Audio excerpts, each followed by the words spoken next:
नमस्कार दोस्तों, स्वागत है आपका हमारे official YouTube channel GS by Neeraj sir में। कैसे हैं आप सब? मैं आशा करता हूं स्वस्थ होंगे, मस्त होंगे और अपनी तैयारी में व्यस्त होंगे। मित्रों, ये क्लास जो हो रही है ये आपकी वीडियो री एग्ज़ाम के लिए क्लास है। आप UPP, UPSI या फिर किसी भी वन्य एक दिवसीय परीक्षा की तैयारी कर रहे हैं तो वहाँ पे आपका GS का पोर्शन बहुत इंपॉर्टेंट होता है। GS के आज हम लोग 50 महत्वपूर्ण क्वेश्चंस देखने वाले हैं। ये आपका जो है ये टेस्ट पेपर कौन सा है? ये टेस्ट पेपर 14 है। इससे पहले 13 क्लासेज और हो चुकी हैं, आप 13 टेस्ट और दे सकते हैं। मित्रों, आज अभी दोपहर में आपको 1 बजे हम लाइव मिलेंगे और 1 बजे जब लाइव आएंगे तब भी आपसे कुछ चर्चा होगी। आपको सटीक रणनीति बताएंगे कैसे आप कम समय में अपनी पूरी तैयारी अच्छी कर सकते हैं। आइए टेस्ट की तरफ बढ़ते हैं। पहला क्वेश्चन आपकी स्क्रीन पे है। पूछा जा रहा है भारत में जनगणना की शुरुआत कब हुई? नाम दिया गया 1871 का, 1873 का, 1872 और 1884 का नाम दिया गया, 74 का। आपको बताना है मित्रों कि जनगणना की शुरुआत पूछी जा रही है। आप जानते हैं 2011 की जनगणना हो चुकी है, अब 2021 में फिर से होनी थी। ये तो आप जानते हैं कि प्रत्येक 10 साल पे होती ही है, लेकिन इस बार जो है महामारी के चलते अभी जनगणना सरकार नहीं करवाई है। क्या रीज़न है वो तो उसकी मर्जी है। फिलहाल हम लोग बात करें तो स्टार्टिंग से जो जनगणना की बात होती है 1872 से होती है, तो सही जवाब आपको बी के साथ लगाना है। B is the right answer बनाना है। अगले क्वेश्चंस पे चलेंगे। 2 नंबर क्वेश्चंस आपके स्क्रीन पे है। आपसे पूछा जा रहा है मित्रों, ताम्र संचय यानी कॉपर कलेक्शन का संबंध किससे है? नाम दिया गया चमकीले लाल मृद भांडों से है, गैरिक मृद भांडों से है, काले और लाल मृद भांडों से है या फिर चित्रित धूसर मृद भांडों से है। ताम्र संचय की बात होती है मित्रों। तांबा संचय करने के लिए काला और लाल मृद भांड आएगा, तो सही जवाब आप सी के साथ लगाना। सी इज द राइट आंसर बना लेना। अगले क्वेश्चन पे चलते हैं। अगला क्वेश्चन 3 नंबर है। पूछा गया पर्वतीय हड़प्पा कला वस्तुओं के साथ चित्रित धूसर मृद भांड कहाँ से मिलते हैं? नाम दिया गया रोपड़ से मिले, भगवानपुर से मिला, बनावली से मिला या फिर दौलतपुर से मिला है। पर्वतीय हड़प्पा कालीन जो आपका धूसर वाला मृद भांड होता है मित्रों, कहाँ से दिखाई देता है? दौलतपुर से दिखाई देता है। तो आपको सटीक आंसर डी के साथ देना है। D is the right answer लगाना है। अगले क्वेश्चंस पे चलें। अगला क्वेश्चन 4 नंबर आपकी स्क्रीन पे रहा। पूछा गया प्राकृतिक रबड़ का सबसे बड़ा उत्पादक देश कौन सा है? नाम दिया गया थाईलैंड, मलेशिया, इंडोनेशिया या फिर भारत। मित्रों, प्राकृतिक रबड़ की बात कर रहा है। सबसे बड़ा उत्पादक जहां उत्पादन ज़्यादा होता है वो देश अपना थाईलैंड है। सही जवाब जो है फर्स्ट के साथ लगाओ। ए इज द राइट आंसर बनाओ। अगले क्वेश्चन पे चलते हैं। 5 नंबर क्वेश्चन है। आपसे कह रहा है निम्नलिखित में से कौन सा एक सूफी संत ने 7 सुल्तानों का शासन देखा? कितने? 7 राजाओं का शासन देखा, लेकिन किसी के दरबार में नहीं गया। नाम दिया गया कुतुबुद्दीन बख्तियार काकी, नाम दिया गया बाबा फरीदुद्दीन चिश्ती, नाम दिया गया नसीरुद्दीन चिराग और नाम दिया गया शेख निजामुद्दीन औलिया। मित्रों, 7 राजाओं का, 7 सुल्तानों का शासनकाल देखा हो लेकिन किसी के दरबार में नहीं गया हो, वो हैं शेख निजामुद्दीन औलिया। सही जवाब बनेंगे। डी के साथ आपको आंसर सहेजना पड़ेगा। अगले क्वेश्चंस पे चलते हैं। 6 नंबर क्वेश्चन से आपसे कह रहा है सिखों का प्रादुर्भाव सर्वप्रथम किस शताब्दी ईसा पूर्व में हुआ? नाम दिया गया 6वीं में, 5वीं में, 4थी में या फिर दूसरी में। सिखों की बात होती है मित्रों, 4थी शताब्दी में आते हैं। 4थी शताब्दी ईसा पूर्व में दिखाई देते हैं। बी के साथ आंसर सहेजना। अगले क्वेश्चन पे चलते हैं। 7 नंबर क्वेश्चन आपकी स्क्रीन पे है। पूछा गया भारत में करेंसी नोट प्रेस कहाँ स्थित है? मित्रों, करेंसी नोट प्रेस जहाँ से छपता है, क्या वो दिल्ली में है, गांधीनगर में है, नासिक में है या फिर मुंबई में है? अगर करेंसी नेट प्रोस की बात करते हैं मित्रों, मुंबई का एक शहर नासिक है, वहीं पर है। सही जवाब नासिक के साथ लगाना। अच्छा, नासिक मुंबई में है या फिर मुंबई महाराष्ट्र में नासिक है? सही जवाब वी के साथ लगाओ। अगले क्वेश्चंस पे चलते हैं। अगला क्वेश्चन 8 नंबर है। आपसे कुछ पूछ रहा है मित्रों, लोकसभा राज्यसभा के बीच गतिरोध दूर करने के लिए दोनों सदनों की संयुक्त बैठक आहूत की जाती है। फिर इस पे जो है कथन दिया गया है। फिर आपसे कहा जा रहा है क्या होगा? लोकसभा राज्यसभा की दोनों बैठक हों। साधारण विधेयक के पारित होने के दौरान नाम दिया गया वित्तीय विधेयक के पारित होने के दौरान, संविधान संशोधन विधेयक के पारित होने के दौरान। आपको दिया गया नीचे दिए गए कोड का सही चयन कीजिए। और कहा क्या जा रहा है, लोकसभा और राज्यसभा के बीच गतिरोध दूर करने के लिए। अगर गतिरोध मान लो आपसी भाईचारा की बात नहीं हो पा रही है, कोई बिल पेश करना है उसको मेंटेन नहीं हो पा रहा है, तो आपसी गतिरोध दूर करने के लिए संयुक्त बैठक आहूत की जाती है साधारण विधेयक के पारित होने के दौरान। मित्रों केवल और केवल कौन सा ऑप्शन सही होगा, केवल एक ऑप्शन आपका सही जाएगा, वो आपका फर्स्ट के साथ होगा, बाकी ऑप्शंस ऐसे नहीं है। अगले क्वेश्चंस पे चलें। अगला क्वेश्चन आपका है 9 नंबर है, आपकी स्क्रीन पे आ चुका है। आपसे पूछा जा रहा है प्रोजेक्ट सी वर्ड क्या है। नाम दिया गया पक्षी विहार है, नौसैनिक अड्डा है, गायों का संरक्षण है या फिर समुद्री जीवों का संरक्षण है। प्रोजेक्ट सी वर्ड की अगर बात होती है, प्रोजेक्ट सी वर्ड जो आया है सी मतलब होता है क्या, आपका सैनिक वाला यानी क्या, समुद्र वाला, तो ये नौसैनिक अड्डा होता है प्रोजेक्ट सी वर्ड। मित्रों सही जवाब बी के साथ लगाओ। अगले क्वेश्चंस पे चलते हैं। 10 नंबर क्वेश्चन आपकी स्क्रीन पे है। पूछा जा रहा है ओरंग टाइगर रिजर्व किस राज्य में स्थित है। नाम बिहार का है, असम का है, पश्चिम बंगाल और मेघालय के दिया गया। ओरंग टाइगर रिजर्व की बात हो रही है मित्रों, सही जवाब आपका असम वाला होगा, सही जवाब आपका सी के साथ जाएगा। अगले क्वेश्चंस पे चलेंगे। 11 नंबर क्वेश्चन से कह रहा है बंगाल की एशियाटिक सोसाइटी की स्थापना किसने की। नाम दिया गया राम मोहन राय ने की, विलियम जोन्स ने की, डब्ल्यू हंटर ने की या फिर विलियम बेंटिक के द्वारा एशियाटिक सोसाइटी की स्थापना बंगाल में होती है। मित्रों जब एशियाटिक सोसाइटी की बात आती है तो आपको विलियम जोन्स का नाम याद होना चाहिए, सही जवाब वी के साथ लगाना चाहिए। अगले क्वेश्चन पे चलेंगे। 12 नंबर क्वेश्चन आपकी स्क्रीन पे ये रहा। पूछा गया भारत के संविधान में किस अनुच्छेद में अस्पृश्यता समाप्त की जाती है। नाम दिया गया 42वें में, 15वें में, 14वें में या फिर 17वें में। किस अनुच्छेद की बात की जा रही है, याद रखना कौन से अनुच्छेद में आपकी अस्पृश्यता की बात हो रही है। आपका अनुच्छेद 17 जो है वो अस्पृश्यता का अंत करवाता है, तो सही जवाब डी के साथ लगाना। अगले क्वेश्चन पे चलेंगे। आपका 13 नंबर क्वेश्चन है, कह रहा है मित्रों संविधान की प्रस्तावना को निम्नलिखित में से किस संविधान संशोधन के अंतर्गत संशोधित किया गया था। नाम दिया गया 41वां, 42वां, 43वां, 44वां। मित्रों आपकी प्रस्तावना में संशोधन कौन से में हुआ है, आपका 42वें संविधान संशोधन होता है, उसी में जो है प्रस्तावना में 3 नए शब्द जोड़े जाते हैं, तो सही जवाब जो लगाइए बी के साथ लगाइए। अगले क्वेश्चंस पे चलते हैं। 14 नंबर क्वेश्चंस आपकी स्क्रीन पे ये रहा। आपसे मित्रों क्या कह रहा है, कह रहा है भारतीय संविधान में निम्नलिखित में से कौन नागरिकों को मौलिक कर्तव्य देता है। अब मौलिक कर्तव्य के लिए बात की जा रही है, आपसे कहा जा रहा है 3 नहीं 4 ऑप्शंस दिए गए, इस कूट में आपको सही जवाब लगाना है। मित्रों कूट में सही जवाब आइए दिखाते हैं आपको क्या हो सकता है आपका सही जवाब। पहला क्वेश्चन कह रहा है मित्रों अपनी मिश्रित संस्कृति की समृद्धि विरासत का संरक्षण करना है, बिल्कुल किया जाना चाहिए। कमजोर वर्ग का सामाजिक अन्याय की रक्षा करना, ऐसा तो शायद ये लोग नहीं करते हैं कभी भी। वैज्ञानिक मनोवृत्ति का शोध भावना का विकास करना, हाँ ऐसा करते हैं। व्यक्तिगत और सार्वजनिक गतिरोध के सभी क्षेत्रों में उत्कृष्ट प्रदर्शन के लिए क्या करना, प्रयत्नशील रहना, हाँ ये भी होता है। तो आपका दूसरा छोड़ करके 1, 3, 4 आपका सही है, सही जवाब क्या होगा 1, 3, 4 के लिए आपको सी के साथ आंसर्स मैच कराना होगा, सी इज द राइट आंसर्स लगाना होगा। अगले क्वेश्चन पे चलें। अगला क्वेश्चन आपका है 15 नंबर। क्या पूछ रहा है भारत में ऊर्जा का बृहद स्रोत क्या है। नाम दिया गया जल विद्युत है, नाभिकीय ऊर्जा है, ऊष्मीय ऊर्जा है या फिर ज्वारीय ऊर्जा है।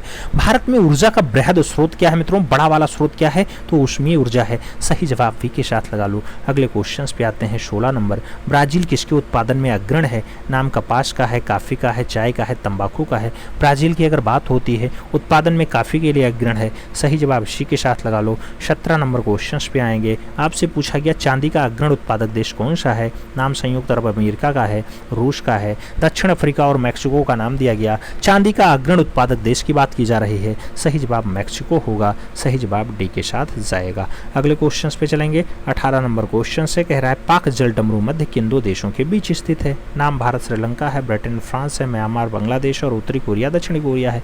मित्रों आप जानते हैं कि जो पाक जल डमरू मध्य है, पाक जल डमरू मध्य आपका भारत और जो है श्रीलंका के बीच वाला है, सही जवाब फर्स्ट के साथ लगाओ। अगले क्वेश्चंस पे चलेंगे। 19 नंबर क्वेश्चन आपकी स्क्रीन पे रहा। पूछा गया औरंगजेब के काल में जिन सनातनियों में बगावत का नरनौल शहर को कब्जे में कर लिया था वह किसके अनुयायी थे। आपसे पूछा गया औरंगजेब के काल में जिन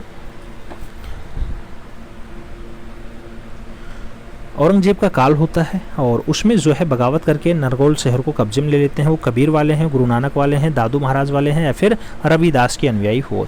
मित्रों अगर बात करते हैं यहाँ पे तो दादू महाराज वाले अनुयायी होते हैं, वही सतनामियाँ होते हैं और वो जो है मूल रूप से नरनौल शहर को अपने कब्जे में ले लेते हैं। तो सही जवाब बी के साथ लगा लेना। क्वेश्चन इंपॉर्टेंट है मित्रों, हल्के मत लेना। 20 नंबर क्वेश्चन आपके स्क्रीन पे है। आपसे क्या पूछ रहा है, कह रहा है निम्नलिखित में से कौन सा सुमेलित नहीं है। मित्रों 4 ऑप्शंस दिए गए, एक का सुमेल सही नहीं है, आपको वही बताना है। यहाँ दिया गया आपका कि पर्वत अवरोधों के कारण आर्द्रता युक्त पवनों के द्वारा वर्षा ये उच्च वर्षा कहलाती है। हाँ कहलाती है। वायु राशि का लंबवत गति से जनित वर्षा जो है पर्वतीय, नहीं लंबवत गति से जनित वर्षा पर्वतीय नहीं कहलाएगी, यही आपका गलत हो जाएगा। बाकी उष्ण और आर्द्र जल वायु राशि के शीतल वायु राशि के ऊपर उठी जाने के कारण जनित वर्षा जो होती है वो चक्रवाती वर्षा होती है। हाँ होती है। और वह क्षेत्र जो आर्द्रता युक्त पवनों से पर्वत की स्थिति के कारण कम प्रभावित होता है उसे जो है वृष्ट छाया प्रदेश कहते हैं, ये भी सही है। तो इसका आपका सही जवाब क्या होगा मित्रों, आपसे कहा गया कौन सा सुमेलित नहीं है, तो यहाँ पे वायु राशि की लंबवत गति से जनित जो वर्षा है पर्वतीय वर्षा नहीं कहलाएगी, यही आपका सुमेलित नहीं है। सही जवाब बी के साथ लगा लो। अगले क्वेश्चन पे चलते हैं। 21 नंबर क्वेश्चन आपकी स्क्रीन पे ये रहा। क्या पूछ रहा है, बैंक नोट प्रेस कहाँ स्थित है, नासिक में, नोएडा में, देवास में या फिर मुंबई में। बैंक नोट प्रेस की अगर बात होती है, बैंक नोट प्रेस आपका देवास में है मित्रों। बैंक नोट प्रेस आपका कहाँ पे है, आपके देवास में है। अभी आपने एक क्वेश्चन इससे पहले सॉल्व किया था, उसमें आपका क्या था, करेंसी नोट प्रेस था। जब करेंसी नोट प्रेस आई थी तो आपने नासिक लगाया था। करेंसी नोट प्रेस आपका नासिक में है, आपका बैंक नोट प्रेस आपका देवास में है।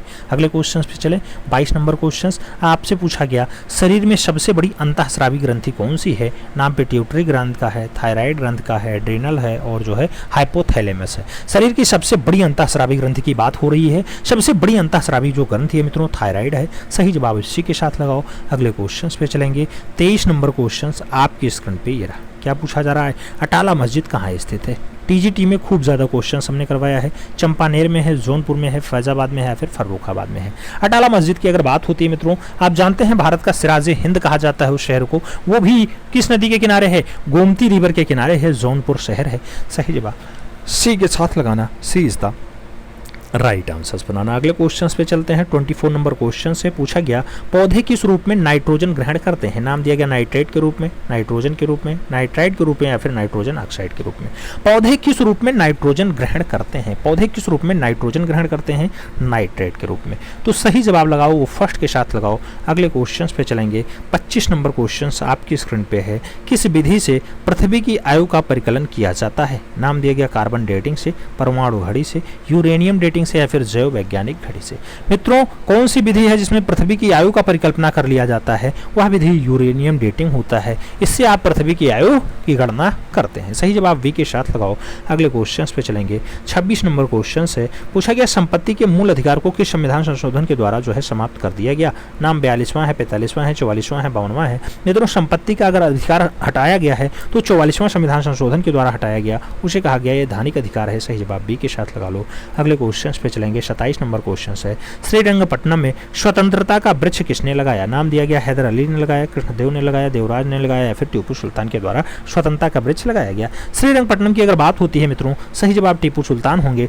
टीपू सुल्तान के द्वारा स्वतंत्रता का वृक्ष लगाया गया। सही जवाब डी के साथ बनाओ। अगले क्वेश्चन पे चलते हैं। अगला क्वेश्चन 28 नंबर है। पूछा गया, समान वर्षा वाले क्षेत्रों में कौन सी रेखाएं प्रदर्शित करते हैं। नाम दिया गया आइसोहाइटस, नाम दिया गया आइसोहाइपस, नाम दिया गया आइसो हाइलेंस, नाम दिया गया आइसोग्लोन्स। आपको बताया गया समान वर्षा वाले क्षेत्रों में कौन सी रेखा प्रदर्शित करते हैं मित्रों, रेखा होती है आइसोहाइटस। सही जवाब क्या बनेगा, फर्स्ट के साथ बनेगा, ए इज द राइट आंसर हो जाएगा। अगला क्वेश्चन 29 नंबर है। आपसे पूछा जा रहा है मित्रों, 1 रुपये के नोट के जो है 1 रुपये का जो नोट होता है उस पर किसके हस्ताक्षर होते हैं। नाम दिया गया वित्त सचिव भारत सरकार, वित्त मंत्री भारत सरकार, उप वित्त मंत्री भारत सरकार या फिर गवर्नर आरबीआई। आपसे पूछा गया 1 रुपये का नोट है मित्रों, कौन दस्तखत करेगा। आपके वित्त सचिव जी कर देंगे जो भारत सरकार के होंगे। सही जवाब फर्स्ट के साथ बनेगा। अगले क्वेश्चन पे चलेंगे। 30 नंबर क्वेश्चन आपकी स्क्रीन पे है। आपसे पूछा जा रहा है मित्रों कि रेलवे अंचलों के लिए संसद सदस्यों की परामर्शदात्री समिति का गठन किया जाता है भारत के राष्ट्रपति के द्वारा, रेल मंत्रालय के द्वारा, संसदीय कार्य मंत्रालय के द्वारा या फिर रेलवे बोर्ड के द्वारा। रेलवे अंचलों की संसद समिति के परामर्शदात्री की जो सदस्य होती हैं मित्रों, वो आपके संसदीय कार्य मंत्रालय के द्वारा होती हैं। सही जवाब सी के साथ लगाना। अगले क्वेश्चन पे चलेंगे। 31 नंबर क्वेश्चन आपकी स्क्रीन पे है। क्या पूछ रहा है, निम्नलिखित में से पहला नगर निगम कहाँ स्थापित हुआ? नाम दिया गया कलकत्ता में, मुंबई में, चेन्नई में या फिर दिल्ली में। पहला नगर निगम आपसे पूछा गया, पहला नगर निगम आपका चेन्नई में होगा। सही जवाब बी के साथ लगाओ, B is the right answers बनाओ। 32 नंबर क्वेश्चन पे आएंगे। आपसे पूछा गया हिमालय पर्वत श्रेणी का सर्वाधिक ऊंचाई वाला दर्रा कौन सा है? नाम रोहतांग का है, काराकोरम का है, बुर्जिल्ला का है, जोरजिल्ला का है। आपको बताना है हिमालय पर्वत श्रेणी का सबसे ऊंचा वाला काराकोरम दर्रा।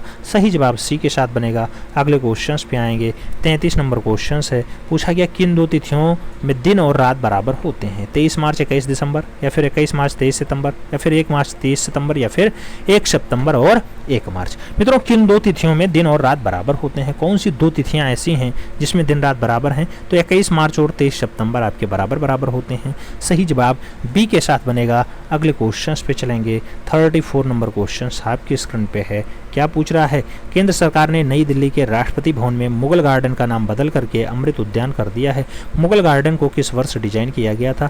1917 में, 1947 में, 1936 में या फिर 1949 में। मित्रों जो मुगल गार्डन है उसका नाम अमृत उद्यान हो गया है। अमृत उद्यान कब बना था? 1917 में बना था। सही जवाब ए के साथ लगाना, first is the right answers बनाना। अगले क्वेश्चंस पे चलेंगे। 35 नंबर क्वेश्चन आपकी स्क्रीन पे पूछा जा रहा है। उत्तर प्रदेश में लोक अदालतों की शुरुआत कब से हुई? 1977 से, 1987 से, 1989 या फिर 1974 से। लोक अदालत की बात करते हैं मित्रों। सही जवाब 1987 आता है। सही जवाब सी के साथ आता है। सी इज द राइट आंसर्स होता है। अगले क्वेश्चन पे चलेंगे। 36 नंबर क्वेश्चन है। पूछा गया मित्रों निम्नलिखित में से कौन सा ई गवर्नेंस मोड में पूरी तरह से हस्तांतरित होने वाला पहला भारतीय केंद्र शासित प्रदेश बन गया है? नाम दिया गया ई गवर्नेंस में चंडीगढ़ गया, जम्मू कश्मीर गया, लेह गया या फिर पुडुचेरी गया है। मित्रों कौन सा ऐसा जो है राज्य हुआ? तो जे एंड के मूल रूप से ई गवर्नेंस मोड में चला गया है। सही जवाब सी के साथ जाएगा। सी इज द राइट आंसर होगा। अगले क्वेश्चन पे चलें। 37 नंबर क्वेश्चन आपकी स्क्रीन पे ये रहा। क्या पूछा जा रहा है? 37 नंबर क्वेश्चन आपसे कह रहा है मित्रों कंपनी द्वारा लाभांश की घोषणा की जाती है निर्गमित पूंजी पर, अधिकृत पूंजी पर, अभिदत्त पूंजी पर या फिर कुल पूंजी या फिर कुल प्रयुक्त पूंजी पर। मित्रों कंपनी ने लाभांश की घोषणा किस पे करते हैं? आप जानते हैं कंपनी जो है अभिदत्त पूंजी पे अपना जो है लाभांश बताती है कि इतने % का इस बार इजाफा हुआ है। अगले क्वेश्चन पे चलेंगे। 38 नंबर क्वेश्चन है। आपसे कह रहा है अंडमान और निकोबार द्वीप समूह के कितने द्वीपों का नाम परमवीर चक्र विजेताओं के नाम पे रखा गया? मित्रों क्वेश्चन इंपॉर्टेंट है, स्टार लगा लेना, छपेगा क्वेश्चन। 14 द्वीप, 21 द्वीप, 25 द्वीप या फिर 28 द्वीप। कितने कितने कितने द्वीप समूह का नाम बदल करके परमवीर चक्र विजेताओं के नाम पे किया गया? 21। सही जवाब बी के साथ लगाना, B is the right answers बनाना। अगले क्वेश्चन पे चलेंगे। 39 नंबर क्वेश्चन है। भारत ने 26 जनवरी 2023 को अपना 74वां गणतंत्र दिवस मनाया। पहली बार महिलाएं निम्नलिखित में से किस दल की हिस्सा थीं? आपका नाम दिया गया कि भारतीय सेना की कोर ऑफ इंजीनियरिंग टुकड़ी की हिस्सा थी। नाम दिया गया भारतीय सेना की पंजाब रेजिमेंट की महिलाएं इसमें हिस्सा थीं। राष्ट्रीय सेवा योजना की टुकड़ी इसमें हिस्सा थी या फिर बीएसएफ की ऊंट टुकड़ी आपका जो है आपके 74वें गणतंत्र दिवस के रूप में हिस्सा में रही हैं। तो मित्रों बीएसएफ की ऊंट टुकड़ी वाली महिलाएं इसमें जो है हिस्सा रही हैं। सही जवाब डी के साथ बनेगा। अगले क्वेश्चन पे चलेंगे। 40 नंबर क्वेश्चन है। कह रहा है वायुमंडल में नाइट्रोजन गैस की प्रतिशतता है। नाम दिया गया 78, 60, 21 या फिर 45। वायुमंडल में नाइट्रोजन गैस कितने % पाया जाता है? 78% पाया जाता है। सही जवाब ए के साथ बनाना होगा। 41 नंबर क्वेश्चन पे आना होगा। आपसे पूछा गया कुकिंग गैस का मिश्रण है कार्बन डाइऑक्साइड और ऑक्सीजन का, ब्यूटेन और प्रोपेन का, ब्यूटेन और ऑक्सीजन का या फिर प्रोपेन और ऑक्सीजन का। कुकिंग गैस की अगर बात होती है मित्रों तो ब्यूटेन और प्रोपेन मिलता है इसमें, तब जाके आपका एलपीजी बनता है, लिक्विफाइड पेट्रोलियम गैस बनता है। सही जवाब बी के साथ लगाओ। अगले क्वेश्चन पे आते हैं।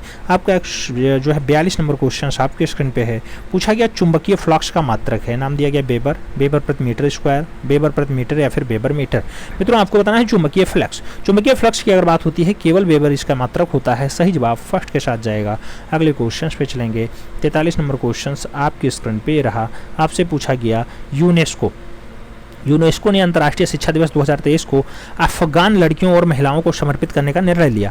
यह दिन कब मनाया गया? 22 जनवरी को, 24 जनवरी को, 26 जनवरी को या फिर 28 जनवरी को। मित्रों अंतर्राष्ट्रीय शिक्षा दिवस के रूप में यूनेस्को ने अंतर्राष्ट्रीय शिक्षा दिवस 2023 में अफगान लड़कियों और महिलाओं को समर्पित करने का निर्णय लिया। कौन से डेट को? मित्रों वो डेट होता है आपका 24 जनवरी। सही जवाब बी के साथ लगाना, B is the right answers बनाना। अगले क्वेश्चन पे चलेंगे। 44 नंबर क्वेश्चन है। पूछा गया सापेक्षिक घनत्व का मात्रक है। नाम दिया गया gram centimetre square, gram centimetre square, gram centimetre square या फिर इनमें से कोई नहीं। सापेक्षिक घनत्व की बात कर रहा है, हर जगह सेम सेम तो दिया गया लेकिन इनमें से कोई नहीं लगाना, ये कोई भी आपके सापेक्षिक घनत्व का मात्रक नहीं है, घनत्व का मात्रक नहीं। अगले क्वेश्चन पे चलेंगे।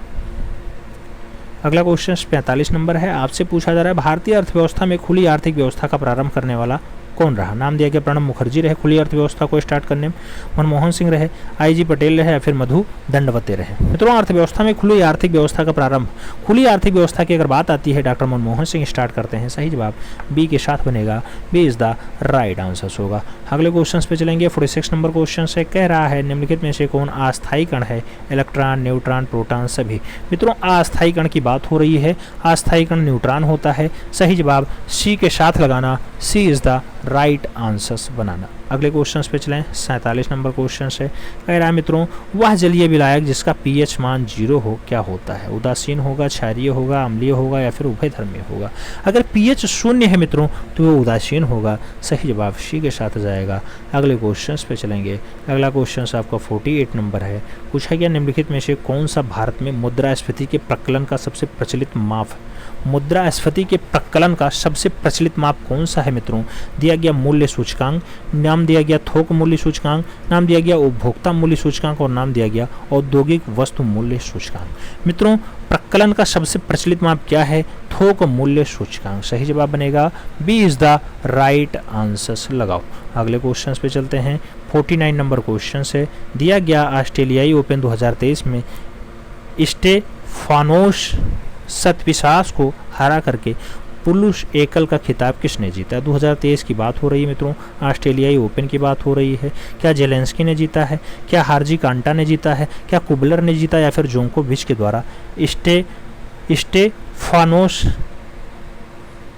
सितसिपास को किसने हराया है पुरुष एकल के खिताब के लिए? ऑस्ट्रेलियाई ओपन का आप जानते हैं विजेता जो हैं वो नोवाक जोकोविच हैं, तो सही जवाब नोवाक जोकोविच के साथ लगाना, D is the right answers बनाना। अगले क्वेश्चंस पे चलेंगे। 50 नंबर क्वेश्चन आपकी इकोनॉमी से है। पूछा गया स्टैगफ्लेशन स्थिति है गतिरोध और अस्फीति का, अवरोध और मंदी का, गतिरोध और मुद्रास्फीति का या फिर गतिरोध और पुनरुत्थान का? स्टैगफ्लेशन की अगर बात आती है मित्रों तो गतिरोध के साथ मुद्रास्फीति हो जाए उसे स्टैगफ्लेशन कहते हैं। सही जवाब आपका सी के साथ बनेगा, सी इज़ द राइट आंसर लगाइएगा। उम्मीद है मित्रों आज का ये टेस्ट पेपर 14 आपके लिए कुछ अच्छा रहा होगा। 50 क्वेश्चंस में कितने क्वेश्चंस आपके सही गए ये कमेंट बॉक्स में ज़रूर छापना। हमें जो टारगेट दिया है वो 30 प्रश्न का दिया है, बस 30 आपके सही जाने लगे, समझ लो आप जीएस अच्छा जान गए हैं। उम्मीद है बढ़िया लगा होगा। बढ़िया लगा है तो लाइक शेयर सब्सक्राइब जरूर करना। मिलते हैं शॉर्ट में, तब तक के लिए दिल से सल्यूट। जय हिंद। 1 बजे मिलना मत भूलिएगा। मिलते हैं अभी जस्ट 1 बजे वाली क्लास में लाइव।